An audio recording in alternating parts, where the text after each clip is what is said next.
And thanks for coming out to have a look at what I'm up to, Lone Wolf-wise. I thought I'd bring everybody up to speed, really, with a look at the history of Lone Wolf, really from its early beginnings.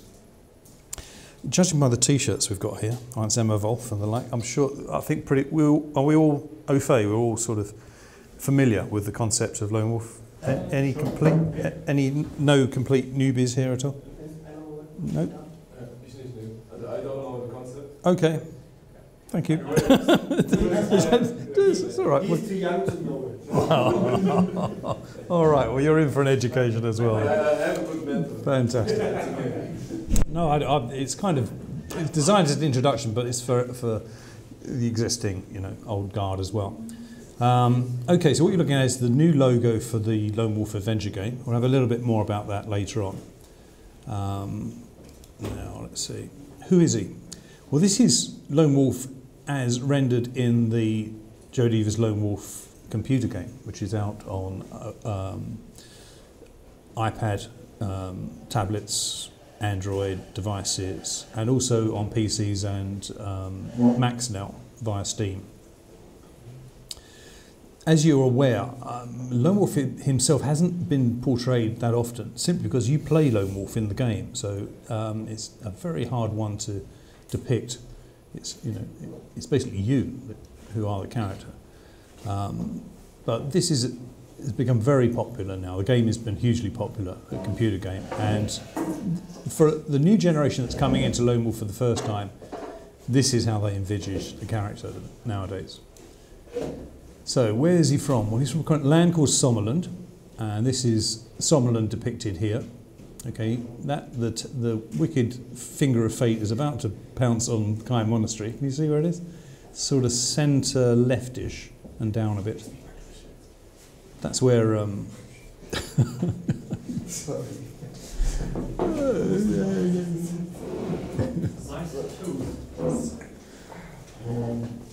Okay. You can't see it there. That's better. Okay. So Kai Monastery, where all the action starts in the first book, and where you return when you've completed your various adventures. Like I say, it's centre, lower, and off to the left slightly.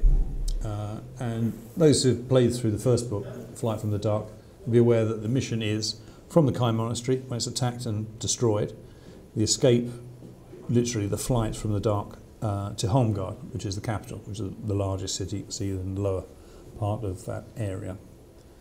Now, this is an outline of the story. I've done it nice and slowly for you, so it's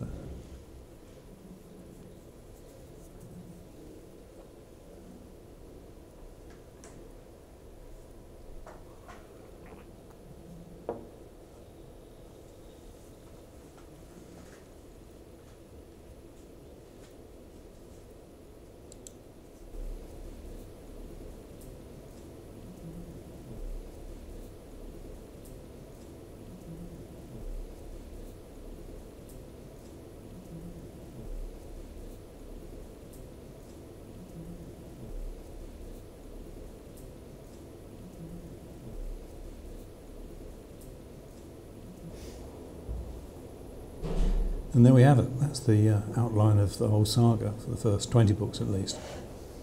Like I say, most of you will be very familiar with this. Right, early influences. This is going back some. 1972, there I am at school, 16 years old. And I'm reading Ivanhoe by Sir Walter Scott and thoroughly enjoying it. But not as much as I was enjoying this book, Titus Grown by Melvin Peake. Very influential on me. But then along came this guy, which you probably won't recognise, but that's T.H. White with The Once and Future King. So you can see the melding of the three main influences here and how I was picking up on this now. I'm also hugely interested in Norse mythology and Norwegian history, and that was being wrapped up into it as well. And also the code of the warrior, the Bushido code of the Far East. And so to some degree the Kai are like an amalgamation of a Northern European knight with a samurai, but a samurai with some very special skills indeed. So all of this was sort of festering away in my brain during my teenage years, and it was later to give me these were later influences. I'm sure you'll recognise these. Michael Moorcock. Well, 74 was really the height of Moorcock's output, and you know, I couldn't get enough. 18 years old and big fan. And Tolkien was introduced to me while I was at school. So thank you very much, the English educational system. Certainly set me on the right road. Magnamund, this is where it begins, with a map. A very big map. And this is just half of that very big map. So this is the original. The colour's not coming out too well on the wall over there, but it's looking pretty good on my screen. Never mind. Those that are familiar with the latest renditions of Magnamund will see how little it's changed. I mean, it's very much holding true. Nick's got some of the poster maps on his stand, so if you get a chance, have a look and compare it with these originals. The actual coastal outlines and the structure of north and south, this is the south continent, has remained pretty much unchanged. I'll go into the maps a little bit later because they have developed hugely since these early days, and we're looking at, you know, nearly 40 years ago now with when these were produced. For me, I started with the maps. I was wargaming and using those maps as a campaign area for my wargames campaigns. But I was really into the idea of introducing fantasy into the whole thing because of all the books I'd read and all the influences I'd had. And it wasn't until I discovered D&D in 1977 that this, for me, was a huge eureka moment. This changed everything. Discovering this was the missing piece I needed in order to make this world I'd created really come to life. And so what I did was incorporate those rules into my campaign. That's, yeah, a rather flattering picture of me beating the hell out of Ian Page, my co-author on the Greystar series. Had a convention. Eagle-eyed among you may recognise Minas Tirith. In amongst them is Grond, the battering ram that I spent weeks making. Don't know if it shows up very well there, but it's a monster model.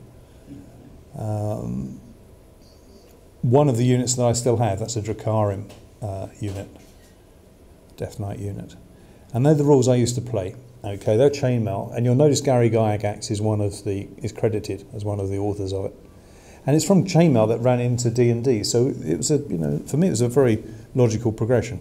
And his name on D&D is what made me buy it initially, and I've never regretted it since. So the campaign continued, the Magnamund Campaign continued. And then in 1981 I decided to turn pro. I'd been in the music business until then. I was a recording engineer, and in 81 I decided I'd had enough of that and loved the idea of getting into games professionally, and I was offered a job at Games Workshop on the White Dwarf team. Now, very luckily for me, I got sent out to the States to take part in Origins 82, which was a world championship, an AD&D world championship. And even luckier, I won it. So I came back, with the award, much to the Americans' annoyance, and suddenly I was a world champion, which actually gave me a lot of credibility and kudos that was needed when I got a publishing deal for the first 4 books. So here we are in 1984. Lobo was first published in the UK. Shortly afterwards in the States, it was 85 in Germany. And these are the first 2 books that came out. And they came out in July 1984.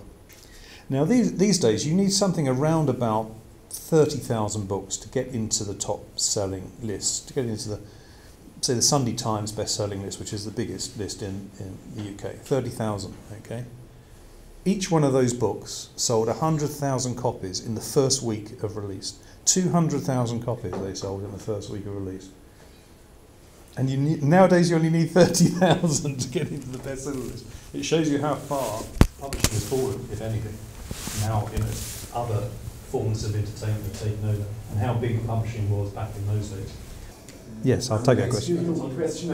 How old was you at the time when you published these books? Okay, well, I was born in 1956. That's 1984, so I was 28. Okay. If my maths is correct, is it correct? So, Joe, the left one is actually a book cover? No, it's a promotional cover. It was on a hard card backing, and it went out to the bookstores, and it used to stand up on the counters. So and there's a window display, but the artwork's identical, as you can see. I've still got one of those left, actually. I think somewhere. It's probably worth a huge amount of money, I like to think. Okay, so developing the Lone Wolf Saga. So we got off to a fantastic start. It's everybody's smiling, and it's amazing. And then it was followed up very quickly by a lot of foreign publishers coming in and seeing the potential and buying it as well. So fantastic start, and then it grew, and it grew really very quickly indeed. Now, at that time, as you can imagine, here I am writing these huge selling books. So every phone call I'm getting is from the publisher saying, please write more, you know, and telling my wife to lock me in my room, don't let him out until he's delivered another manuscript. We want at least 6 a year. Yeah, okay, great. I'm determined to maintain the quality, and I just knuckled down. And really, for 2 or 3 years, I did nothing but write solidly and produced quite a few books in that period as well. So we're looking at sort of probably, yeah, that would be great. About between 1984 to 1987, the first 12 Lone Wolf books. So 4, 5, 6, 7, 4 years. Yeah, an average of 3 a year. That would be about right. The big advantage I had was all the work I'd done in preparation for this series. All of the work I'd put into the Magnamund Campaign years before I started this paid off handsomely, because I had a very developed world that I could base these adventures in. And consequently, it was very realistic. It rang true when you read the stories, because I didn't have to make it up as I went along. I could feed you selected pieces of information that would be realistic for you to know at the age of 15, which you are in the story. And so you sort of slowly build up a picture of what's going on around you, and it's a much more realistic education, if you like, into the series. And it enabled me to do one sort of clever thing, I suppose. I could plant what I used to call seeds or acorns in the early books, and then explain them 3 or 4 books on in detail. And it would leave the readers wondering what the hell they were in the early books, and then have that wonderful moment of realization when they discovered that I hadn't done it at random. It really did mean something that, you know, made the whole experience that much more believable. So a lot of hard work during that period, but it obviously had its rewards, as you can imagine. 85, Einsamer Wolf here. So a lot of these you're going to recognise, I'm sure. This is the first, the Goldman series. Did really well here, I must say. You know, probably America was my second, well, was the first largest market by far, but certainly sales in Germany were equal to the UK, so it was very impressive. And they did stick with it to 12 books. I don't think they went beyond 12 books here. I'm pretty sure. It tailed off at 12. But I don't think they were coming out here as quickly as they were coming out in the UK or the US. You were getting perhaps 1, maybe 2 a year, rather than 4 a year or something like that. So that's why it extended over a much longer period. But vielen Dank, nevertheless, thank you very much for your support there. Much appreciated. Now, I've called this Return to the Wolf because in 87 to 88 I worked on Freeway Warrior, which was a 4-book post-apocalyptic series. A bit of a break, and I did that at the end when I'd completed book 12. And then I picked up again in 89, and for 5 or 6 years, I worked on completing the Grandmaster series. So there's 8 books in that in total. At this period, the series was still selling strong, certainly here and in the US and in the UK. France has always been an incredible territory for me. It's never really gone away in France. It's very steady for the last 30 years. But 94 is a key year. 94 is when consoles started to come in. That's when a real alternative to books arrived for teenage boys. And I could see the writing on the wall, literally, and I took note of it at that time. I thought, yes, I'm going to have to do something about this. But also over that period, I worked with John Grant on the 12-novel series, Legends of Lone Wolf. This has just recently been republished. Nick's very kindly brought out book 1 again with a reprieve. And these actually, they're kind of set after the events of the game books. The game books came first, and these are more of an elaboration around the stories that the game books open and the avenues that they open. So they were more of a retrogressive analysis, an in-depth study of the world of Magnamund. 91, there was a few little diversions I got. I started with. There was a Lone Wolf graphic novel, Skull of Agarish. I don't know if that's been ever. It's never been released here in Germany. I don't think. But it's about I think it's about a 90-page graphic novel in black and white. The art is very good, well worth a look. The other one, Phone Adventures, great, but the technology was nowhere near good enough. Good idea, but that's as far as it got. Clips of the Kai, and also did another follow-up to that, Dark Door Opens. And they were 3-hour audiobooks, where I got the opportunity to go back to my roots, really, the music. So I was composing and playing and arranging the scores for those books. It was a huge indulgence on my part. It was just something I wanted to do, but it was great fun doing it. They did fairly well, the audiobooks, but 91 was the year of the audiobooks, and these are on cassettes. Cassettes were very soon to be superseded by CDs, and it all changed then. And the guy you can see on the left, some of you may recognise, I worked with Tom Baker quite a lot during that year, and we did a lot of recording of the Phone Adventures and the audiobooks and the like. New Order starts. Yeah, New Order. This is quite exciting because here we are 20 years later, and the New Order's coming in through Mantikore, Verlag. 22 will be released next month. 22 is the second one from the top, on the second from the left, top row.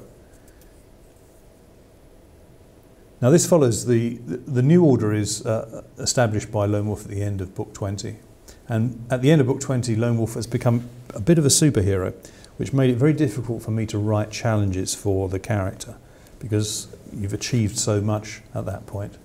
In the chronology of the story, Lone Wolf is in a position now where he wants to revive the Order, create the New Order, and bring the Kai back to life, if you like. And I thought really the best opportunity for the player to get as much fun out of this as possible is to play one of the leading New Order Grandmasters. And so the rule set in this series of books is very similar to the rule set in the Lone Wolf Grandmaster series 13 to 20. It uses the same rule format.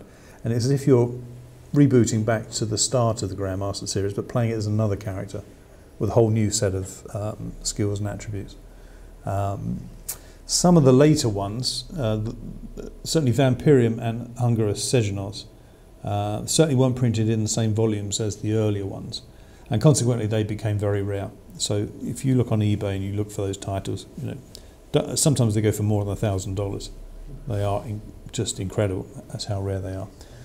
But there are other ways to get the stories still, and I'll get to that a little bit later on. So as I touched on earlier, 94, I see the writing on the wall. And I also got contacted by Sony at that time. Now Sony were looking to introduce this piece of kit, okay, the Sony PlayStation 1. You need to remember that Sony had no presence in computer gaming whatsoever in 1994. They were known for making Walkmans, and CD Walkmans, and nothing in music whatsoever. And so they weren't taken seriously. But Sony had huge ambitions, and they realised early on that the key to the success were the games.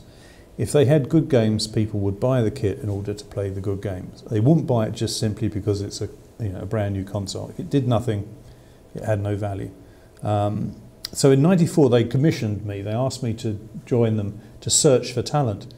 And I went out and scoured most of the UK looking for development teams and doing what we called due diligence, checking them.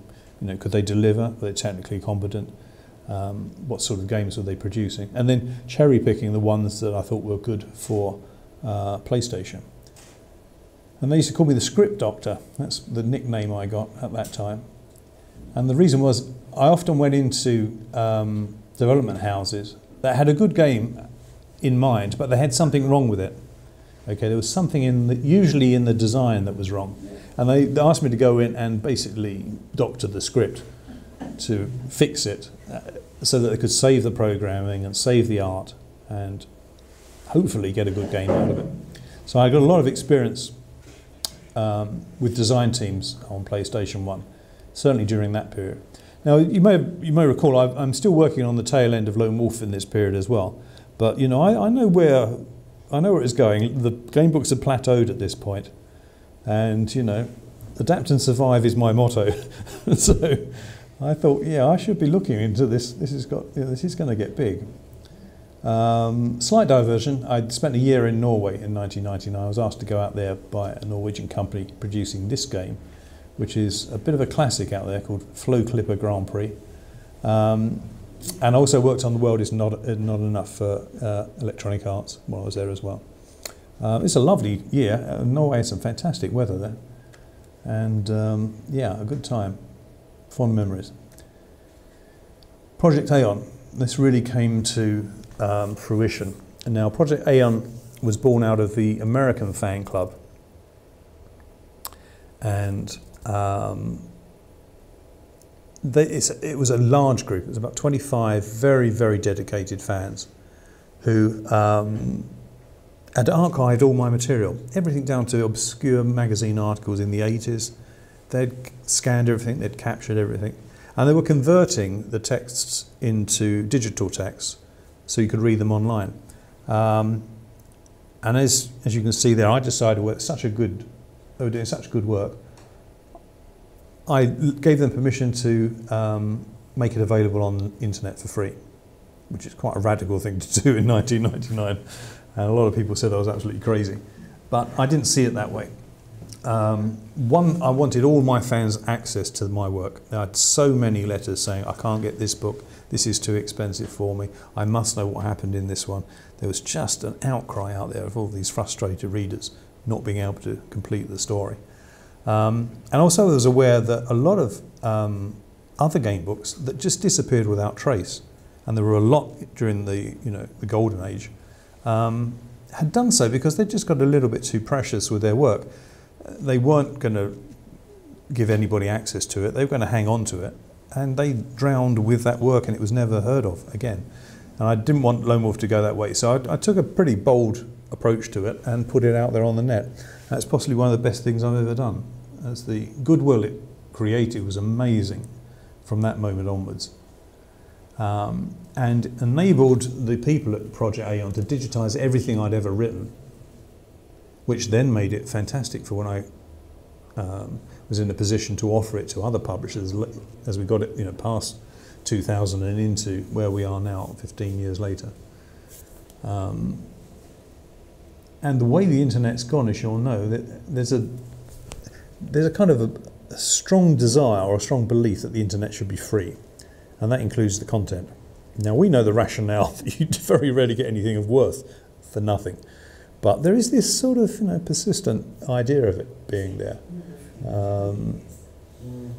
The way it worked out for me was that, well, it's bizarre now because I now get emails from other writers saying, what a fantastic idea, what a genius idea to put it out there, because it's led everyone to your new work.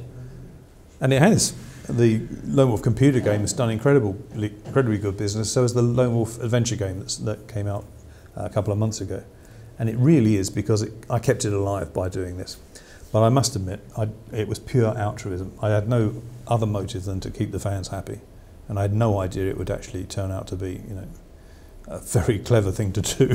So it was being clever by luck, that's all it was.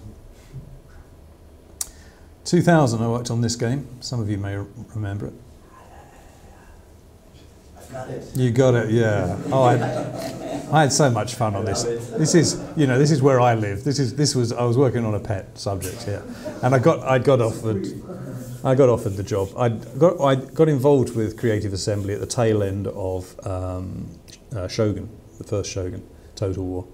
And then they went into medieval, and they say it's sort of medieval, but it's more Renaissance really. So it's late medieval, early Renaissance, and I'm a big fan of that period. Know it, as well as I know anything.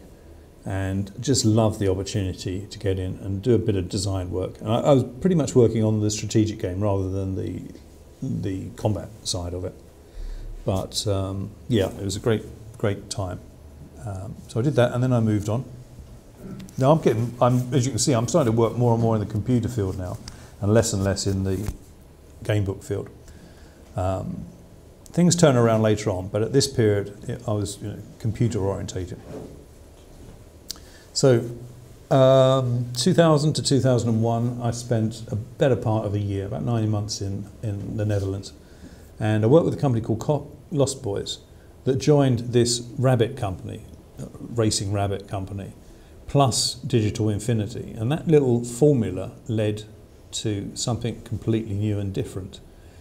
The game I started on was called Colonial Marines, but because of that amalgamation, it turned into guerrilla games, Killzone, all right? And so, Colonial, yeah, bad. How bad is that? And look at the dates. This is pretty much 4 years before it came out. And I'd kind of written it off. I thought it was never going to happen, and I knew it as Colonial Marines, and I'd created all the characters and the backstory. And if you obviously know the game, yeah, you know the game, yeah, so you know the game. It's World War II in space, okay. And people said to me, oh, this is a funny story, actually. You made one big mistake, or they made one big mistake. The Helghast have a British accent, although they look some kind of mixture of German and Russian. That's their mistake. I didn't do any of the voiceovers, believe me. But they cast strong poetry as the deserter. Yep. Yeah, I know. I kind of know why as well, because Pertwee was a friend of the producer. Okay, and the producer loved the name Helghast. He just loved it. Okay, and so many lawyers were there one day and say, when you're producing the names, you've got to own these names. We don't want any legal attack on them or any threat or any challenge to the names. They've got to be 100% original. And he said, oh, use Helghast. I said, fine, okay. It was clear I owned it. It had such a pedigree that I owned it. I'm currently playing Shadowfall and Mercenary. Oh, right, you're up to number 4 now, isn't it? Oh, gee. What have I done? What have I done? Look where it's led to. But the funny thing was, I was in London in 2004, just a regular day, and I saw this red bus, the double-decker bus, go past, and it had the Helghaster coming. To me, it's quite a shock to see that on the side of the bus as I created these characters. And that's all it said. It was quite succinct. It just said there. So there I am in London seeing this bus go past, wondering, what the heck's going on here? Somebody's stolen my name. It's mine. And I had no idea what Killzone was, because I knew it only as Colonial Marines. And then I got home and found a cheque for royalties on the doorstep that was quite eye-wateringly large. And suddenly I've been very fond of Killzone. It's fond memories again, but such a delay. But often in the computer games business, it's like that. Sometimes you can work hard for 2 years on something that doesn't actually get made, and sometimes it can be shelved for a year or two and then come out, and you're in the middle of some other project. So that wasn't entirely unexpected. After doing Killzone, which was a contract work, I went on to start of 3G phone games and got involved with Hutchinson Whampoa Limited, a very, very big corporation based in Hong Kong. And that was the launch of their 3 brand. I don't know, is it 3 here? Do you have is 3 launched here? Or it may be under a different name? Not sure. Okay, 3 is one of the big players in what is now 4G, and did a lot of very what we used to call thumb or click games. That did very well. It's a different sort of discipline. Do you recognise some of these?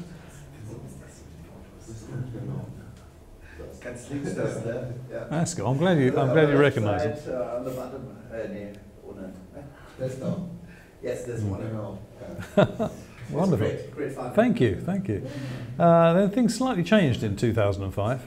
They call a brush with mortality. Now I'm pretty sure none of you will recognise this place. This is a hospital in northeast London, and I spent a lot of my time of 2005 in this hospital. I had a kidney stone, which is painful enough, I tell you, and passed it, and everything seemed fine. I went back for some checkups afterwards, scans, and they found something that they didn't like the look of. And then I got a phone call at 8 o'clock in the evening from a surgeon, and believe you me, if you get a phone call at 8 o'clock in the evening from a surgeon, you know something's wrong. Okay, they don't bother. You know, they would normally phone you during office hours, but he gave me this call. He said, "Look, there's something, you know, we've got to sort out. You've got to come in." And sure enough, I went in. Let's see if I've got this. Oh no, I'll just backtrack there. And it was kidney cancer, and it wasn't just on one side; it was on both kidneys. And this is 10 years ago, and I'm here looking fairly well. I'm talking to you. It's amazing, you know. So God bless the National Health Service, and certainly the advances in chemotherapy have just been outstanding. It's particularly relevant to me because my father died of this disease and my grandfather died of this disease, and we've got a very strong genetic problem going on our male side. And with what they discovered with me, which was a mismatch of chromosomes. Technicality, doesn't mean I've got horns on the back of my head or anything. Might account for a certain level of literary ability, who knows. But because of this strange abnormality, it made me more likely to contract or develop kidney cancer in middle age. Knowing this, they were able to monitor my son, and they picked up on the very, very earliest stages when he was 32. So it's kind of saved him an awful lot of pain and anguish to go through. And, you know, it shows that every euro we spend on cancer research is well worth it. The advances are absolutely amazing. And really, I wouldn't be writing and I wouldn't be sitting here talking to you if it wasn't for that. 20 years ago, I'd been dead within 3 months. As simple as that. So it's like I say, a brush with mortality, which makes you, you know, assess everything again and value everything even more. Having recovered that, I'm just staggering out of bed at this time. I get a call from Singapore. Big fan out there, wants to back a Lone Wolf game. But it was the wolf that was not to be, unfortunately. So it went into pretty advanced development, and there was some lovely work done on this. But the timing was wrong.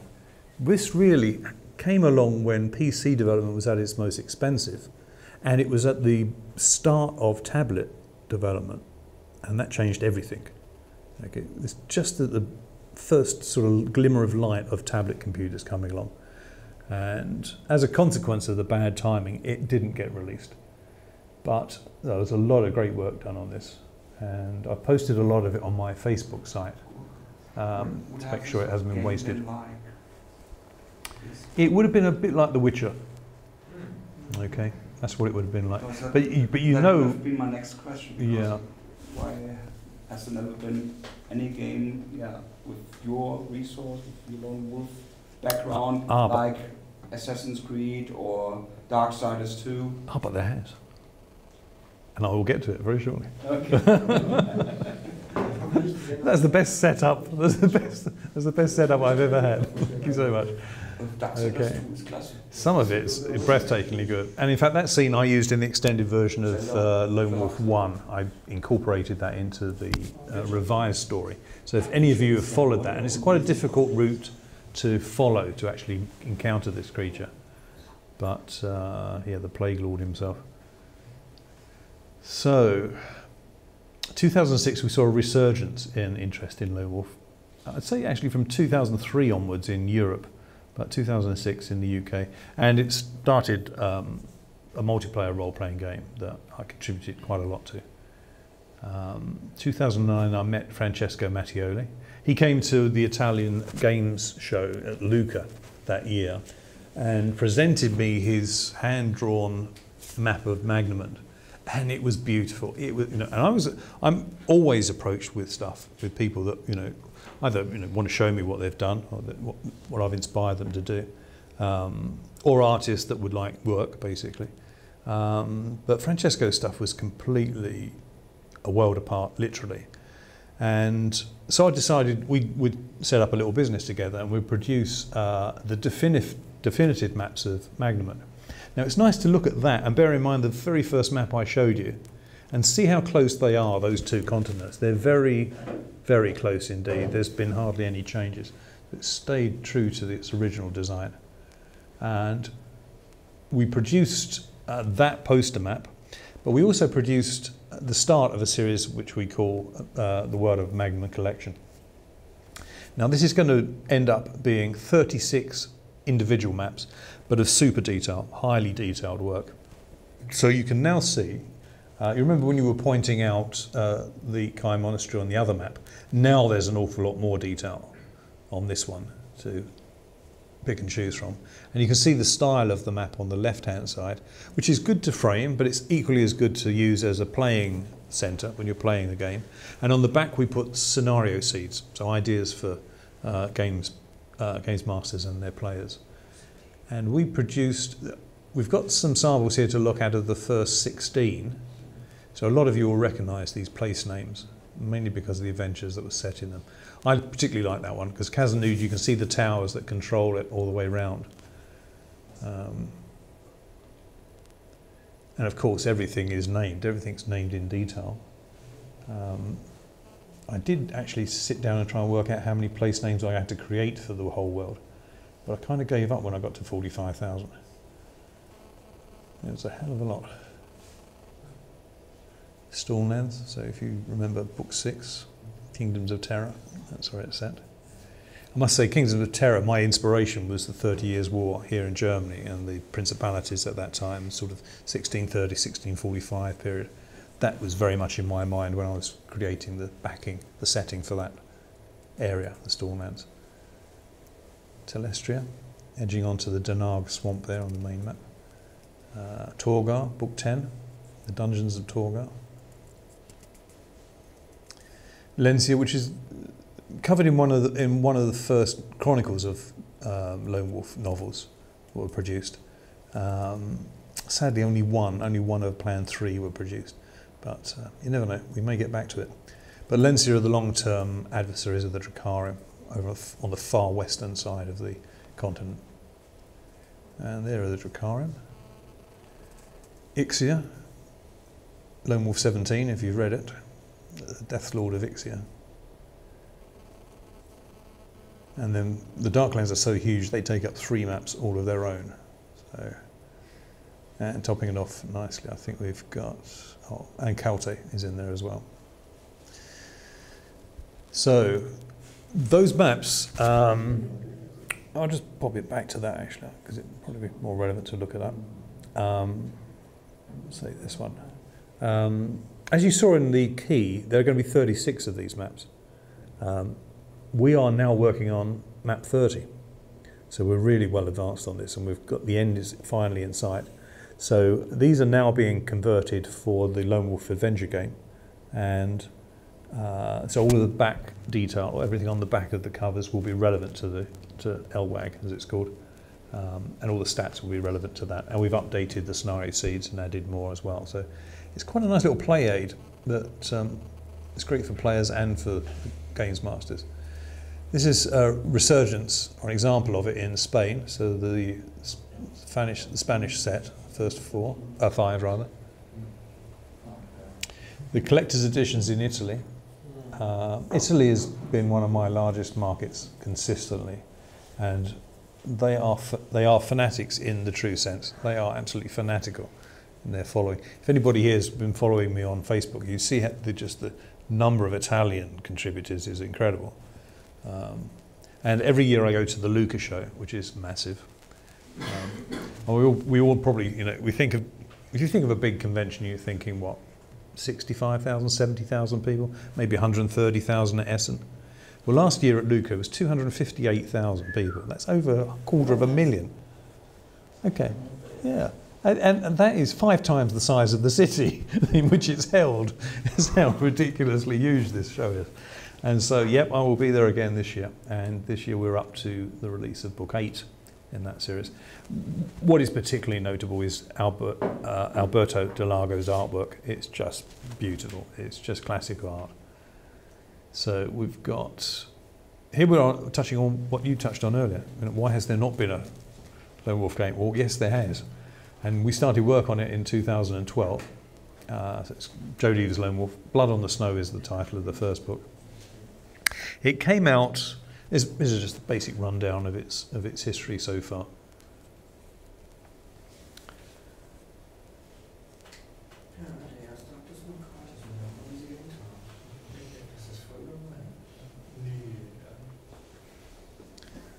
Okay. So yeah, it's been doing pretty good, and it's been getting some recognition as well. There's the difference in resolution between the mobile phone version and the PC version. So the much higher detail on the right hand side there. And there's some of the awards it picked up. I'm particularly happy with Best Italian Games Design. It was an Italian team that I worked with on this. I worked on the design and the backstory and the text basically. And Develop is the choice award. It's the award that's awarded only by people in the industry. It's not a public award, so that was a lot of kudos attached to that one. Quick look at the Mantikore series. We've got 3 years of it now, and a preview as well of 22, fourth from the left. And 23 is coming along as well. So there you are, Nick. You are compelled to publish now. You know this. We are all expect. You've got the covers ready to go. But the big news is this one. Only 17 years in the making. Finally it's done and delivered. And there's the map. And it's in production now. So we're looking at November 2015. And if you can lean over and nod Nick's head for me, just so we get his confirmation. Because we're all depending on you. It's over to you. The ball is in your court now, Nick. And all these people want to read it. And I know there are tens of thousands of people in the States that want to read this. But I've kept a lot of people waiting 17 years for this one. Okay, so we're picking up 29. But the good news is you won't be waiting so long for 30, 31 and 32. I've flowcharted 30 pretty much completely now, and I'll be working on that in October and November. And then the final 2 books I plan to complete next year. So I've chatted to a few people here at the con and explained some of the content of the final 2 books. Obviously, I'm not going to give the game away by telling you how it ends, but it's going to be a big ending. And so you can, if you're familiar with the extended version of book 1, it's going to be about the same size. It's going to be about 550 sections for 31 and 32. It's a very big ending, big finale to a long saga. And I'm in a very strange place. Here I am, 30 years of work on this, and finally I can see, you know, the finishing line in the distance. And I'm having so much fun working towards it because I kind of, you know, I know what I'm going to say, I know what I'm going to write, and I'm just looking forward to getting on and getting it done now. It's going to be good. So that's the big one. LWAG, or Lone Wolf Adventure game. We financed this with a Kickstarter. It's myself and Cubicle 7, the games company. And we raked up £68,000, which is pretty good as we were only looking for 15,000. So that was a great show of support for it. And as a consequence, we were able to really increase the quality of the game, full colour throughout, best possible components, and keep the price as low as possible. So the Lone Wolf Adventure game is going out at around about €30, which is pretty amazing value for a. This isn't a cut down version. It's not a demo. It's the full game, and it's aimed at the children of my initial readers, because my initial readers now are like 40. They're all sort of early 40s tend to be, and they've got young families.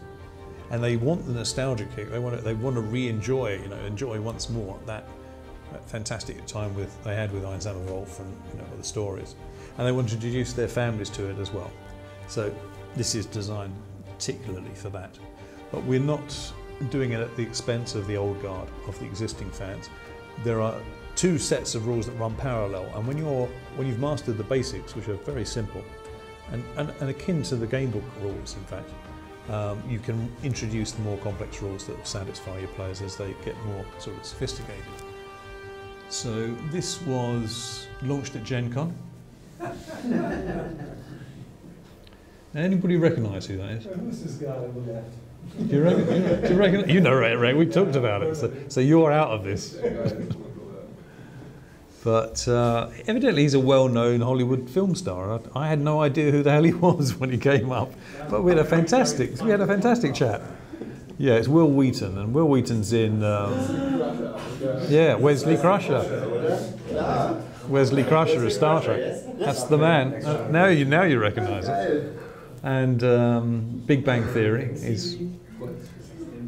He was such a fan, and I had no idea. It was beautiful because I had no idea who the hell he was at all. Right, so it was very honest, the whole exchange. And he knows his stuff. He's got the whole series. Now, bear in mind in America that it didn't. It stopped at book 20. So he had imported 21 to 28 to continue the series. And we had a very in-depth chat about the minutiae of some of the books. You know, he really wanted answers to certain questions he wasn't sure about. I thought, this guy knows his stuff.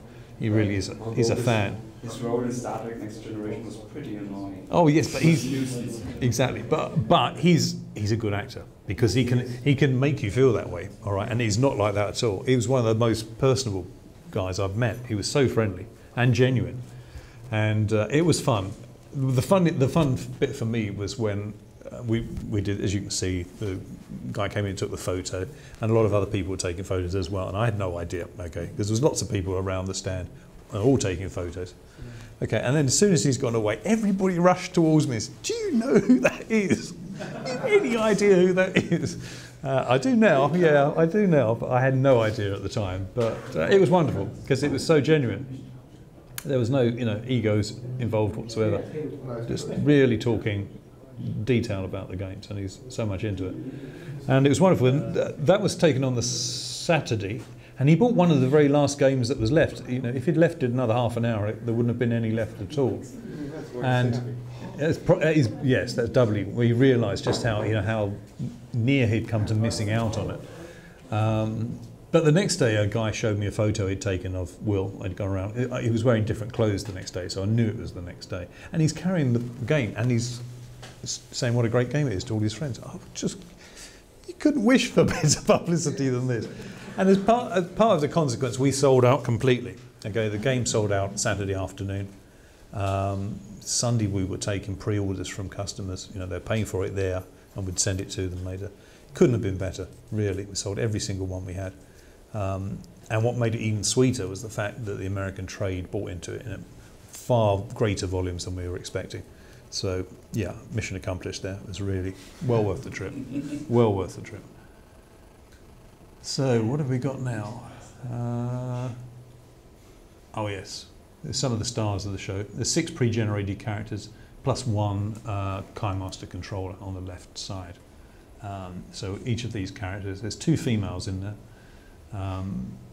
And they're young, sort of 16, 17-year-old Kai initiates, very much like Lone Wolf in the style of Book 1. And that's how that's how we pick up on it with the new generation, shipping next month. So here's a quick look at what's to come. Okay, Freeway Warriors coming back. It's got the Italian editions. Bring back to Germany, please. Yeah, well, there's more pressure on you here, Nick. You're going to have to try and keep these deadlines, You see the demand here. But, I have to live with this.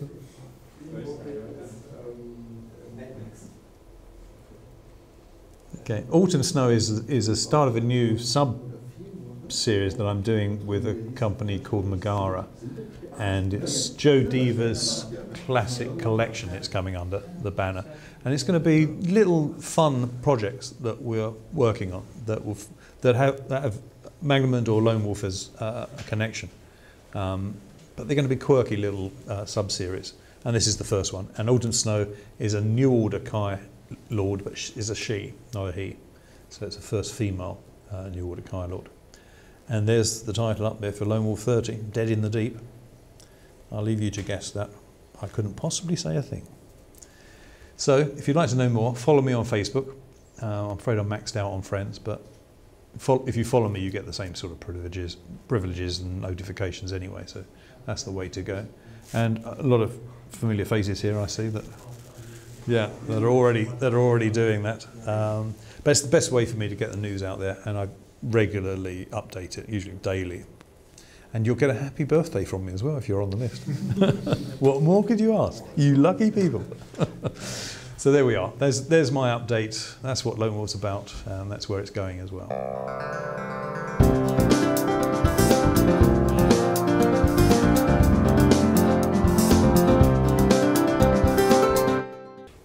Okay. Okay. Well. He switched off the applause now. So when we get to the end of it, it's going to be deadly silence. Have you recorded the applause? Did you record the applause? Oh, okay. Okay. I'll take it all back. But it looks so odd because it looked like you switched it off. All waiting for you just to switch it off. Watch it, and then it was like blank.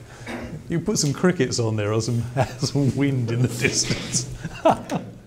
Great stuff. Thanks, guys. Thanks for your patience. And that's what I'm up to.